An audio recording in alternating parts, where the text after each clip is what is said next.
Maharashtra superfast news चॅनलमध्ये आपले सहर्ष स्वागत आहे। खास सत्याची धार लेखणीची महाराष्ट्रातील ताज्या आणि वेगवान बातम्या पाहण्यासाठी आपल्या हक्काचे चॅनल शेअर करा, लाईक करा आणि सबस्क्राईब करा। धन्यवाद। वाहतूक कोंडीची समस्या सुटणार तरी कधी?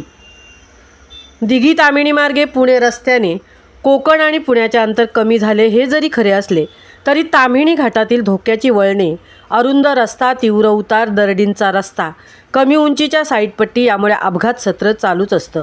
त्यात वेगावर नियंत्रण नसणे, वाहतुकीचे सर्व नियम धाब्यावर बसवणारे वाहन चालक यामुळे बाईक स्वार आपला जीव मुठीत धरून या मार्गावर प्रवास करत असतात।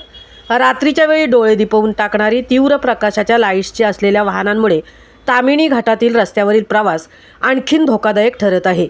शनिवारी रविवारी विकेंड असल्याने दिवेआगर, श्रीवर्धन, दापोली, चिपळूण, गोवा इत्यादी ठिकाणी फिरायला कोकणात येणाऱ्या MH12, MH14 या गाड्यांची लांबच्या लांब रीग लागलेली असते।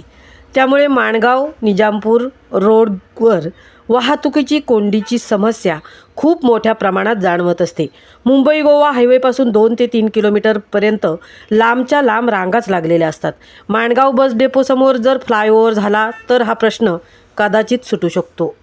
महाराष्ट्र सुपरफास्टसाठी हरिश्चंद्र महाडिक सह तृप्ती भोईर, सुतारवाडी, रोहा।